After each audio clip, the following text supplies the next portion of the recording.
안녕하세요. 강창균 원장입니다. 아니죠. 코끝 처짐은 코성형 수술 후의 부작용 중에 하나가 맞습니다. 분명 수술 후에 괜찮았는데 어느 순간 뭐지? 하는 낯선 느낌을 받으실 분들이 계실 텐데 천천히 서서히 처지기 때문에 그렇습니다. 코끝 처짐을 이해하려면 우선 코성형 수술의 기본적인 부분을 알아야 합니다. 코는 위에서부터 코뼈와 유예측 연골, 그리고 맨 아래는 움직입니다. 이제 윗부분은 딱딱하고 단단하지만 맨 아래는 움직입니다. 언제 움직이냐 아실 겁니다. 웃을 때 움직이죠. 웃으면은 누구나 콧볼은 퍼지고 코끝은 처지게 되어 있습니다. 그래서 수술 시에 우리가 코끝을 높인다는 것은 코끝에 위치한 콧구멍 모양을 만들어주는 이 부분에 날개 연골의 모양을 바꾸어 주어서 코끝을 높이고 콧구멍 모양을 개선하여 줍니다. 필요에 따라서는 코끝 길이를 조절하여 주기도 합니다. 이 때문에 우리가 코끝을 높일 때 비교적 강한 재료를 씁니다. 제일 많이 사용하는 재료는 비중격 연골, 그 다음에 늑연골 등을 코끝에 가장 많이 사용합니다.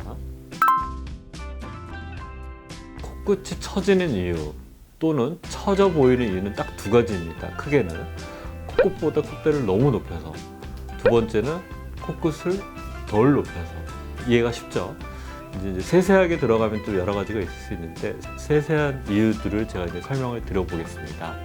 수술 시에 이제 코끝을 비중격 연골로 높인다고 수술했을 때, 지지대로 비중격 연골을 사용했다고 했을 때, 비중격 연골이 개인에 따라서 굉장히 작은 경우가 있습니다. 또는 약한 경우도 있습니다. 이때 다른 재료로 대체를 하지 못하고 약하고 작은 재료를 그냥 사용을 해버리면 수술 후에도 코끝이 강하게 높이를 유지하지 못하기 때문에 시간이 점차 지나면서 지지대 역할을 충분하지 못하기 때문에 코끝이 처질 수밖에 없습니다. 왜냐하면 이제 코끝 부위는 표정 지을 때마다 주위 근육으로 인해서 움직일 수밖에 없거든요. 비중격 연골이 약하다면 더 강한 재료를 쓰는 수밖에 없습니다. 더 강한 재료를. 보통 늑연골을 사용하는 경우가 많습니다. 그래서 이제 이때 디자인이 굉장히 중요한데, 디자인이란 하면은 콧대 코끝이 높여야 할 볼륨을 잘 분석하는 것입니다. 그리고 피부가 중요하거든요. 굉장히 쌍꺼풀 수술도 마찬가지고 가슴 수술도 마찬가지고 재료보다도 피부 자체가 더 중요한 경우가 많습니다. 그래서 코 피부의 두께와 늘어나는 정도를 따져서 높일 수 있는 양을 분석, 체크하여야 합니다.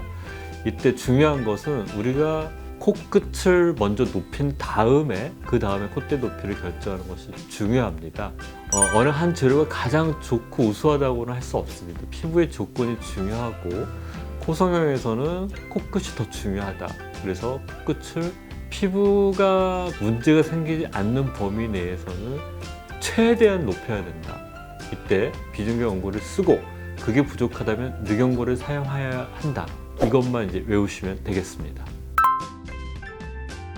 대부분의 환자분들께서 결과에 만족하는 경우는 했나 안 했나 살짝 의심해 볼 정도의 그런 코입니다.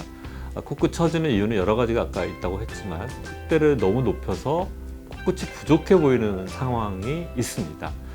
이럴 때는 콧대를 미세하게 낮추고 코끝을 더 높여주어서 시너지 효과를 발생하게 함으로써 재수술로 완벽하게 다시 예쁜 코로 만들 수가 있습니다. 아까도 말씀드렸는데 코 수술에 코끝 처짐이 발생했다면 그것은 코끝을 덜 높였거나 아니면 콧대를 너무 높였거나 이 둘 중에 하나입니다. 이런 재수술 사례들이 많은 병원을 찾아야 되고 그 병원에서 내온 당시에 이런 사례들을 전후 사진을 실제로 체크를 해보는 것이 가장 중요한 병원 선택의 방법일 것입니다. 오늘은 코 수술 후 부작용 중 하나인 코끝 처짐에 대해서 설명을 드렸습니다. 제가 설명드린 것이 여러분들한테 많은 도움이 되었으면 좋겠습니다. 감사합니다.